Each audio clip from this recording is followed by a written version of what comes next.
Good morning, students. Today we are going to discuss about big data. In last class we discussed about augmented reality and VR, virtual reality.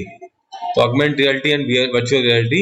तो virtual reality means virtually आपका सारा जो scene वगैरह create होता है वहाँ पे games वगैरह में वो वर्चुअल एनवायरनमेंट का होता है. पूरा वर्चुअल एनवायरनमेंट में सिर्फ आप आइस के थ्रू वहाँ पे उस एनवायरनमेंट में सी थ्रू होते हैं. वहाँ पे हेड माउंटेड VR कैमराज वगैरह यूज करते हैं आप वहाँ पे.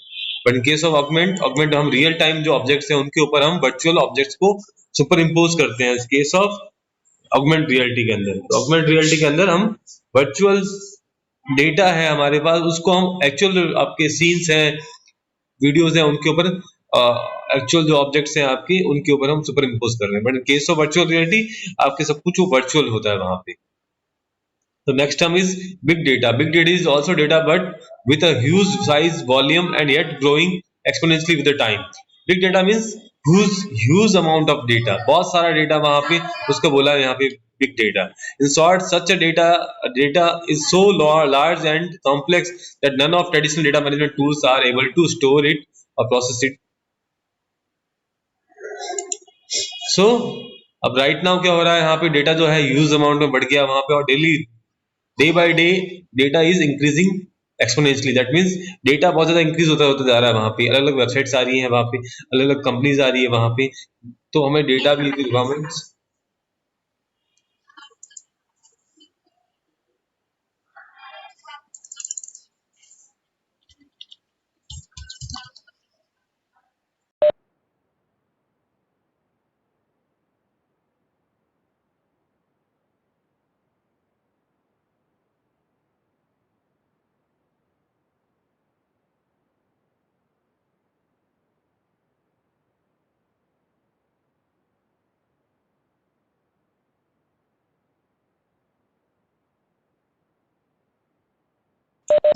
Big data is also data with the huge volume size. यहाँ पे डेटा का बहुत ज्यादा means we can store so large data and complex data है वहाँ पे.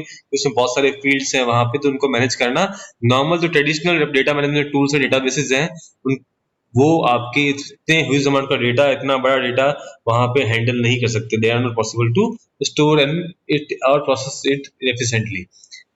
So we required big data वहाँ पे. So none of the traditional data management tools are able to store it or process it efficiently. Store करने की capacity भी नहीं, क्योंकि वो कैपेसिटी से बाहर है वहाँ पे. बहुत ज़्यादा डेटा वहाँ पे है वहाँ पे, और उसको प्रोसेस करना efficiently वो भी वर्केबल नहीं है. The benefits of big data processing are businesses can utilize outside intelligence while taking decision. तो क्या होता है, डेटा आपकी कोई बिजनेसेस है वहाँ पे, ऑर्गेनाइजेशन है, वो अपने डिसीजंस लेने के लिए भी आपके यूज करती है यहाँ पे डेटा. उसको बहुत सारा डेटा कलेक्ट करती है, देन अपने डिसीजन लेती है वहाँ पे पर्टिकुलर प्रोडक्ट के लिए. Second, improved customer services. That means आपसे फीडबैक लेती है कस्टमर सर्विसेज, प्रोडक्ट के बारे में फीडबैक लेती है कि कैसा प्रोडक्ट है, एंड देन अपनी जो कस्टमर सर्विसेज है उनको इम्प्रूव करती है वहाँ पे. कोई भी प्रोडक्ट को चाहे सर्विस करवा रहा है, आप मोबाइल वगैरह फोन परचेज करते हैं, उसमें कोई प्रॉब्लम आ गई तो उस सर्विसेज करवा रहे हैं, तो वहाँ पे फीडबैक लेता है आपसे. ऑनलाइन ऑफलाइन जो भी फीडबैक आपको देना है वहाँ पे आप दे सकते हैं वहाँ पे. तो early identification of risk to the product services if any. तो बहुत सारे डेटा वहाँ पे कलेक्ट कर रहे हैं, उसको प्रोसेस कर रहे हैं, देन फाइंड आउट कर रहे हैं कि रिस्क फाइंड आउट कर रहे हैं वहाँ पे कि रिस्क कितनी ज्यादा है वहाँ पे और कितनी कम है वहाँ पे.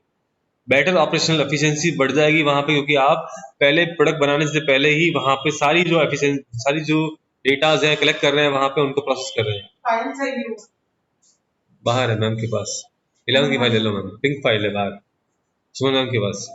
सो we can say that utilize business can utilize outside intelligence while taking decision. तो जो भी डेटा उन्होंने कलेक्ट किया उसके बेसिस पे डिसीजन ले ले, ऑपरेशन परफॉर्म करे वहाँ पे. जो भी डेटा उसने कलेक्ट किया वहाँ पे, आपसे डेटा लिया वहाँ पे. तो characteristics of big data, first is volume, that means name. Big data itself is related to the size which is anonymous. So first बात कर रहे हैं बहुत ज्यादा वॉल्यूम है. Volume means large quantity of data is available here. Next is variety. Variety refers to heterogeneous sources and nature of data, both structure and non-structure. That means जहाँ से data हमारे पास आ रहा है वो हेट्रोजेनियस सोर्स है वहाँ पे, तो उनका जो स्ट्रक्चर है वहाँ पे वो डिफरेंट हो सकता है वहाँ पे. तो बहुत सारी वैरायटी का डेटा आपके पास आ रहा है वहाँ पे, नेचर ऑफ डेटा भी डिफरेंट है वहाँ पे. So during earlier days, spreadsheets and databases were the only sources of data considered by most of the application as structured big data types. तो स्टार्टिंग में हमारी जो है डेटाबेसेस थे, डीबीएमएस जो माइस्क्यूल वगैरह है, वो यूज कर रहे थे। उसके बाद में आया स्प्रेडशीट थे पहले वहाँ पे, जहाँ पे एक्सेल शीट के अंदर हम डेटा स्टोर कर रहे थे। एमएस एक्सेस के अंदर भी हम डेटा स्टोर कर रहे हैं। तो nowadays data in the form of emails, photos, videos, monitoring devices, PDFs, audios etcetera. अब जो डेटा हमारे पास आ रहा है वो ईमेल की फॉर्म में है, फोटोज की फॉर्म में है, वीडियोज की फॉर्म में है, मॉनिटरिंग डिवाइसेस की कुछ रीडिंग्स आ रही है वहां पे, वो भी आपको स्टोर करनी है, कुछ पीडीएफ भी स्टोर करनी है, ऑडियोज भी स्टोर करना है। तो are also being considered in the analysis application. The variety of unstructured data poses certain issues for storage, mining and analyzing data. अब क्या हो रहा है हमारे, अगर फेसबुक अकाउंट की बात करें, आपका अकाउंट है वहां पे फेसबुक के ऊपर, तो उसमें बहुत से डेटा आप स्टोर कर रहे हैं, फोटोज भी स्टोर कर रहे हैं, वीडियोज भी डाल रहे हैं, टेक्स्ट भी डाल रहे हैं वहां पे, तो वो भी स्टोर कर रहा है वहां पे। वो आपने किसी का लिंक लाइक किया वहां पे, फोटोज लाइक की, वो भी डिटेल उसको सेव करनी है। इट मींस अनस्ट्रक्चर्ड डेटा है वहां पे, स्ट्रक्चर्ड डेटा नहीं है हमारे पास। स्ट्रक्चर मींस नेम वाले कॉलम में नेम स्टोर कर दिया, आपकी वो स्ट्रक्चर फॉर्मेट है, उस सिर्फ नेम डाला वहां पे। अब हमें फोटोज भी स्टोर करनी है, फोटोज पे कितने लाइक्स आए वो भी स्टोर करनी है, आपने कोई कमेंट दिया फोटोज के नीचे ऊपर, वो भी हमें स्टोर करनी है। That means we have to store everything. Text भी स्टोर करना है, वीडियो स्टोर करनी है, इमेज स्टोर करनी है, पीडीएफ भी स्टोर करनी है। अगर मैं पीडीएफ कोई डालता हूँ वहां पे कोई लिंक, तो वो भी स्टोर करता है, कोई लिंक डाला वहां पे हाइपर लिंक, वो भी स्टोर करता है, ऑडियो डाला ऑडियो भी स्टोर करता है वहां पे। तो वेरियस टाइप ऑफ एप्लीकेशन आपके यूज कर रहे हैं हम लोग ऑन दैट पर्टिकुलर वेबसाइट और फॉर स्टोरिंग डेटा। तो हम बहुत सारे वेरियस टाइप ऑफ डेटा, हम heterogeneous type of data, that mean dissimilar type of data हम स्टोर कर रहे हैं इन द डेटाबेसेस। अब वहां पे अगर आपको वापस एनालिसिस करना है कि वहां पे मैंने जो लास्ट टाइम कौन सा मेल सेव किया वहां पे, और मेल को आइडेंटिफाई करवाना है वहां पे कि उसमें क्या डेटा है, तो हम उसका सिर्फ नेम लिखते हैं कि यहाँ से मेल आया था उस पर्सन से, उसको एंटर कर देते हैं, सर्च करते हैं। तो वो चीज काम आपकी बिग डेटा में पॉसिबल है। आपके नॉर्मल डेटाबेसेस हैं जो जो स्मॉल अमाउंट ऑफ डेटा ही स्टोर करते हैं। तो this variety of unnecessary data poses certain issues for storage. Store करना भी डिफिकल्ट है थोड़ा सा, फिर माइनिंग भी करना वहां पे, वापस से डेटा को लेके आना वहां से, एग्जैक्ट डेटा को जो आपकी रिक्वायरमेंट हो वहां पे, और फिर डेटा को एनालिसिस करना वहां पे, तो वो भी थोड़ा टफ है।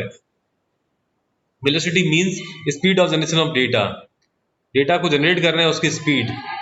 How fast data is generated and process to meet the demands determines real potential in the data. Variability, तो वेलोसिटी की बात है यहाँ पे, स्पीड की बात कर रहा है, कैसे speed of generation of data, data को जनरेट करने के लिए स्पीड कितनी होगी वहां पे, तो स्पीड भी, how fast data is generated and process to meet the demands. अब आपको रिक्वायरमेंट है, अभी आपने कुछ सर्च किया वहां पे और अभी आपको डेटा नहीं मिलके कल मिलता है वहां पे, तो क्या प्रॉब्लम होगी कि आपको डेटा आपके लिए यूजफुल नहीं रहेगा वहां पे उस केस में। तो वो प्रॉब्लम है हमारे साथ में। So how fast data is generated and how fast data is process meets the demands determines real potential in the data. तो डिमांड्स के अकॉर्डिंग आपकी अभी रिक्वेस्ट सेंड की, अभी विद इन सेकंड मुझे वापस रिप्लाई मिल जाता, दैट मींस वो भी आपको फाइंड आउट करना है बिग डेटा के अंदर, क्योंकि आप स्ट्रक्चर फॉर्म में डेटा नहीं है, अनस्ट्रक्चर्ड फॉर्म में data, that means we are storing everything. तो variability, this refers to the inconsistency which can be shown by data at the time. Variability है वहां पे, this refers to the inconsistency which can be shown by data at the time.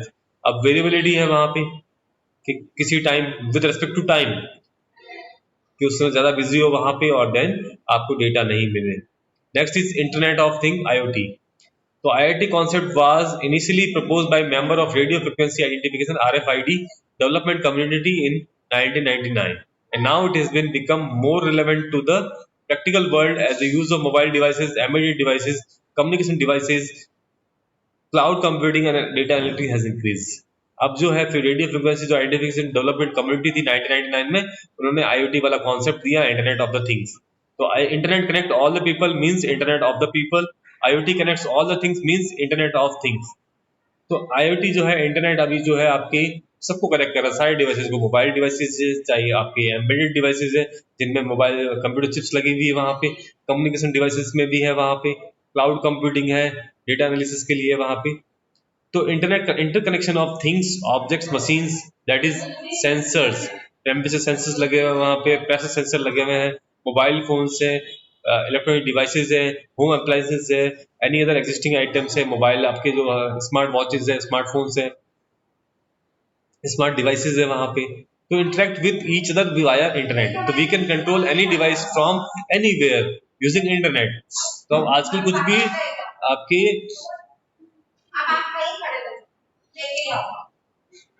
तो interconnection of things, object, machines, example sensors. अब जो है बहुत सारी बड़ी बड़ी इंडस्ट्रीज है वहां पे सेंसर्स मार्क किए हैं, बड़े बड़े जो मॉल्स वगैरह होते हैं वहां पे भी स्मोक सेंसर लगा दिए, इन केस कोई भी स्मोक वहां पे जनरेट होगा तो वो ऑटोमेटिकली वाटर स्प्रिंकल कर देगा एंड साइरन शो कर देगा। दैट मींस सेंसर्स पे अपना कंप्यूटर्स वर्क कर रहे हैं वहां पे, हम लोग मैन मेड थिंग कुछ नहीं है वहां पे। जैसे ही उसने स्मोक डिटेक्ट किया ऑटोमेटिकली वाटर स्प्रिंकल करना स्टार्ट कर देंगे।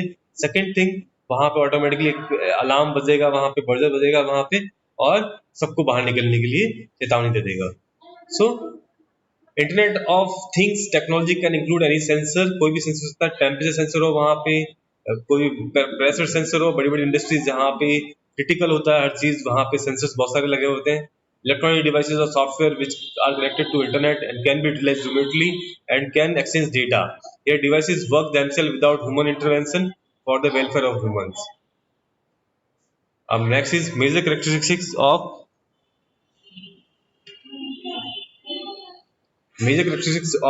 IoT. First is very large scale, क्योंकि हम यहाँ पे बहुत बड़े लेवल की बात कर रहे हैं। इंटरनेट जो है वो through out the world spread out है वहाँ पे। दैट मीन्स बहुत सारे कंप्यूटर्स हैं कनेक्टेड एक दूसरे से। एक यहाँ पे जो कंप्यूटर है वहाँ पे वो थ्रू आउट द यूएस में कहीं पे कनेक्टेड है वाशिंगटन के अंदर, एक इंडिया में है वहाँ पे राजस्थान में जोधपुर में। सो हेटेरोजेनिटी का मीन्स है यहाँ पे वेरियस टाइप ऑफ डिवाइसेज हैं यहाँ पे।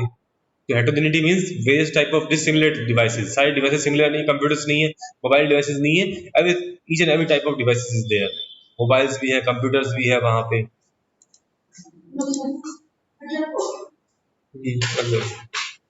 मोबाइल्स भी है, कंप्यूटर डिवाइसेस भी है, pervasivity. So computing and communication technology embedded in our environment. अब कंप्यूटिंग डिवाइसेस भी होता है, कम्युनिकेशन टेक्नोलॉजीज हम जो जनरली यूज कर रहे हैं वो भी आपके part of the internet of the things. Internet में जो भी आपके कंप्यूटर से कनेक्टेड है वहां पे सारी थिंग्स को बोला गया internet of the things work. How does the internet of the thing work? The internet of things is aggregation of internet enable sensor. जो सेंसर्स हैं वहां पे इंटरनेट अवेलेबल है, स्मार्ट डिवाइसेज है वहां पे, चाहे स्मार्टफोन है, स्मार्ट वॉचेज है वहां पे, कैमराज है वहां पे, can be manipulated by script, that means programs, application and user interfaces across long distances. So we can control our home devices from office itself. तो हम अपने घर पे जो भी डिवाइसेज है उनको ऑफिस से कंट्रोल कर सकते हैं। अगर इनकेस इलेक्ट्रिसिटी ऑफ करना भूल गए तो वहाँ पे ऑफिस से बैठे बैठे वो इलेक्ट्रिसिटी ऑफ कर देगा वहाँ पे। अब राइट नाउ हम लोग क्या करते हैं, तो फर्स्ट एप्लीकेशन है आपके smart house. Suppose we are not at home and out start in our minds, did I turn the coffee maker off, anything, coffee maker, washing machine, anything. Did I set the security alarm, etc. With a smart home, we can quiet all of these worries with a quick glance at smartphone or tablet. So we can control, तो हम जहाँ पे smartphone में जाएंगे वहाँ पे application के through आपके इंटरनेट से कनेक्ट हो जाएगा वहाँ पे। हाँ, सो वहाँ पे क्या होगा, आपके स्क्रीन के ऊपर आएगा वहाँ पे एप्लीकेशन ओपन करने पे कि कौन कौन से डिवाइसेज आपके घर पे जो है स्मार्टफोन में सारी कौन कौन सी ऑन है, कौन कौन सी ऑफ है। जो ऑन है उनको आप वहीं से बैठे बैठे ऑफ कर पाओ। So that means आपको वरी नहीं होगी कि वहाँ पे पता नहीं क्या चीज ऑन रह गई, वहाँ पे क्या ऑफ हो गया। So we can connect the devices and appliances at our home so that they can communicate with each other and with us can work with the commands given over smartphone remotely. और generally क्या करते हैं हम लोग smartphone से work करते हैं वहाँ पे, देन स्मार्टफोन से जो भी कमांड दिया है वो आपकी पर्टिकुलर वर्क करता है। तो ये सब कुछ जो देखते हैं हम स्मार्ट टीवी वगैरह, जो स्मार्ट टेलीविजन से एलईडीज आती है वहाँ पे, हम स्मार्टली वर्क कर रहे हैं वहाँ पे, तो वहाँ पे हम रिमोट कंट्रोल के थ्रू कमांड देते हैं। तो उसको चाहे तो हम स्मार्टफोन से भी कमांड दे सकते हैं उस पर्टिकुलर टीवी टेलीविजन पे। Next is smart car. Smart car में क्या था, driverless car, now a prototype where taxis work based on AI and take the passenger safely and accurately to the desired destination without any hazard. तो next चीज है application of smart car है वहाँ पे, that is driverless smart car. Driver available नहीं है taxi के अंदर, वो ऑटोमेटिकली आपको उसे फीड करना सोर्स टू डेस्टिनेशन, सोर्स तो उसको आइडेंटिफाई कर लेगा, वो अपने आप डेस्टिनेशन आपको बताना कि आपको वहां तक जाना है, तो अपने आप वो आपको एक्यूरेटली और सेफली आपको वहां पे पहुंचा देगा डेस्टिनेशन के ऊपर। कौन सा पाथ वहाँ पे ज्यादा रस है, कौन से पार्ट पे ट्रैफिक कम है वहाँ पे, उसके बेसिस पे वो डिसीजन लेगा एंड देन आपको फास्ट विद एक्यूरेट टाइम और डिस्टेंस पहुंचा देगा। फिर एप्लीकेशन ऑफ नेक्स्ट आईटी और है वहाँ पे, तो elderly care, patient surveillance can be life saving, automatically detecting when someone falls down or when they begin to experience a heart attack so that emergency care can be sent immediately. अब क्या यहाँ पे personal area network की बात करते हैं हम वहाँ, तो आपकी बॉडी पे एक ऐसा डिवाइस लगा रखा है वहाँ पे जो आपकी पर्टिकुलर हार्ट बीट्स वगैरह को रिकॉर्ड करता है वहाँ। जैसे ही आपके कुछ बॉडी में कुछ भी मूवमेंट होगा उसके बेसिस पे वो रीडिंग सेंड करेगा वहाँ पे आपके नियर बाय जो हॉस्पिटल है जहाँ पे आपका मेडिकेयर हो रहा है वहाँ पे, तो वहाँ पे सेंड कर देगा। इन केस ऑफ इमरजेंसी वो वहाँ पे आपके फोन के थ्रू एक मैसेज सेंड कर देगा कि इमरजेंसी हुई है, वहाँ पे पर्सन में फॉल डाउन और हार्ट अटैक आने वाला है उसको, तो आ रहा है, तो डायरेक्टली वहाँ पे वो सेंड कर देगा आपके बिना इंटरफेरेंस, क्योंकि जब जब उस पर्टिकुलर पर्सन को हार्ट अटैक आया तो कॉल ही नहीं कर पाएगा, वहाँ पे मूव भी नहीं कर पाता है, तो ऑटोमेटिकली वो डिवाइस वहाँ पे आपके फोन के थ्रू मैसेज सेंड कर देगा, जिससे एम्बुलेंस जो है फटाफट आ जाए वहाँ पे। Then disaster warning sensor can collect critical information about the environment, allowing for early detection of environmental disaster like earthquake, tsunamis, etc. Thus saving lives. अब क्या होता है, बहुत सारे सेंसर्स लगाए होते हैं, जैसे आप देखते हैं कि आपके सी के अंदर, ओशियंस के अंदर बहुत सारे सेंसर्स प्लेस होते हैं, तो वो वहाँ पे वेव्स का मूवमेंट है, वहाँ पे स्पीड है, उनको डिटेक्ट करते रहते हैं ऑटोमेटिकली वहाँ पे। जब भी कुछ ज़्यादा वेरिएशंस आता है उनकी रीडिंग्स में, तो फाइंड आउट करते हैं कि आप वो कौन सा हरिकेन्स आने वाला है वहाँ पे, तो उसके अकॉर्डिंग वो डिसीजन लेते हैं और आसपास के जो भी फिशरीज है, फिशरमैन है, उनको वो वहाँ पे इन्फॉर्म कर देता है। Delivery drones. Drones being used to deliver item with the help of smart grid और geospatial spatial data. तो डिलीवरी ड्रोन्स आजकल हम कह देखते हैं कि इन केस ऑफ अगर बाढ़ आ गई वहाँ पे तो कुछ भी प्रोडक्ट पहुँचाना है, लॉकडाउन के केस में था जहाँ पे आपको बाहर निकलना मना था, तो हम ड्रोन्स के थ्रू भी डिलीवरी आइटम डिलीवरी कर सकते हैं वहाँ पे प्रॉपरली जियोस्पेशियल डेटा के through. Next is smart city is a framework predominantly composed of information and communication technology to develop, deploy, and promote sustainable development practices to address growing organization challenges. A big part of ICT framework is essentially an intelligent network of connected objects and machines that transmit data using wireless technology and the cloud. तो smart city की बात कर रहे हैं, वहाँ पे जो भी डिवाइसेज है, सारे जो डिवाइसेज आए, इलेक्ट्रॉनिक डिवाइसेज हो, कंप्यूटर डिवाइसेज हो, एवरी डिवाइसेज, सारे जो डिवाइसेज है नेटवर्क से कनेक्टेड है वहाँ पे, और एक दूसरे के साथ में डेटा को ट्रांसमिट करे, एक्सचेंज करे वहाँ पे।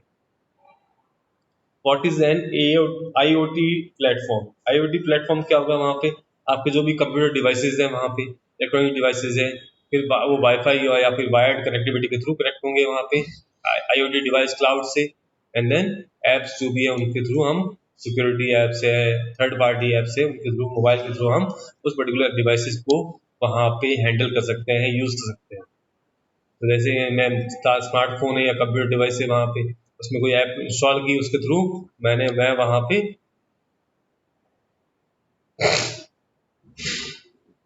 सो आई कैन सेंड डेटा, कुछ भी हम सेंड करना है तो उस केस में हम सेंड कर सकते हैं वहाँ पे। तो अगर मुझे कोई भी डिवाइस घर पे जो भी है वर्किंग कंडीशन में है, चल रहा है, अभी आपको चेक करना है इलेक्ट्रिसिटी वहाँ पे ऑफ करके क्या है नहीं है, प्रॉपरली फैन ऑफ हुआ है नहीं हुआ, तो उसके लिए हमें चेक करना है AC ऑफ हुआ कि नहीं हुआ, तो उसके लिए चेक करना है कि हमें मोबाइल पे चेक किया कौन कौन डिवाइसेज ऑन दिखाएगा, और देन आप वहाँ से क्लोज भी कर सकते हैं, उनको ऑफ कर देंगे वहाँ पे। तो it is an integrated service which offers the things to bring physical object online. आपके जो फिजिकल इलेक्ट्रॉनिक डिवाइसेज हैं उनको ऑनलाइन कर दिया वहाँ पे। It is easily allowed to configure devices for machine to machine communication through billions of devices connect simultaneously. तो यहाँ पे डिवाइस की बात करें, मोबाइल से हमने अपने घर की जो डिवाइसेज हैं AC वगैरह को कनेक्ट कर दिया है। तो next is what is an IoT platform? तो IoT प्लेटफॉर्म क्या, sensors are useful and very important for the devices in order to fetch the data. अब सिक्योरिटी सिस्टम की बात करें तो वहाँ पे क्या करता है, वो कैमरास प्लेस कर रखी है वहाँ पे एंट्रेंस पे करके, एंट्रेंस पे, और घर में बहुत सारे कैमरास हैं, वो भी एक कैमरास क्या है, सेंसर जो आपकी फोटोज क्लिक कर रहा है वहाँ पे। तो वो उस केस में जहाँ पे जब आपने घर को लॉक कर दिया है, उस केस में अगर उसको कोई मूवमेंट दिखती है घर के अंदर, कोई भी मूवमेंट दिखती है वहाँ पे, तो वो चीज क्या है वहाँ पे, उसको डिटेक्ट करेगा वहाँ पे आपके मूवमेंट को, एंड देन एक अलार्म सेंड करेगा आपके फोन पे, ये प्रॉब्लम, और near by police station send करेगा कि थीव्स आपके हाउस में एंटर हो गए हैं। Data can be real time which includes the current temperature, pressure और ह्यूमिडिटी। सेंसर हो सकता है वहाँ पे, कैमराज हो वो भी सेंसर है एक तरह से, टेम्परेचर सेंसर हो जो टेम्परेचर थर्मामीटर हो वहाँ पे टेम्परेचर ले रहा है बार बार वहाँ पे, प्रेशर सेंसर है प्रेशर चेक कर रहा है वहाँ पे, ह्यूमिडिटी भी चेक कर रहा है वहाँ पे।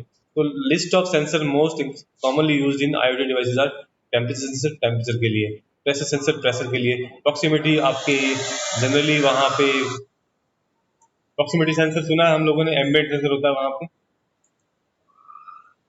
फिर एक्सेलरोमीटर एंड गायरोस्कोप सेंसर, ये आपके मोबाइल्स में सारे आते हैं। IR सेंसर भी आता है, इंफ्रारेड सेंसर, ऑप्टिकल सेंसर्स वहाँ पे लाइट को डिटेक्ट करने के लिए, गैस सेंसर गैस को डिटेक्ट करने के लिए, स्मोक सेंसर स्मोक धुएं को डिटेक्ट करने के लिए वहाँ पे। प्रॉक्सिमिटी मीन्स कोई भी उसकी रेंज में अगर आया है, वहाँ पे कोई भी मूवमेंट दिख रहा है उसको, तो प्रॉक्सिमेट सेंसर वहाँ पे क्लिक कर लेगा।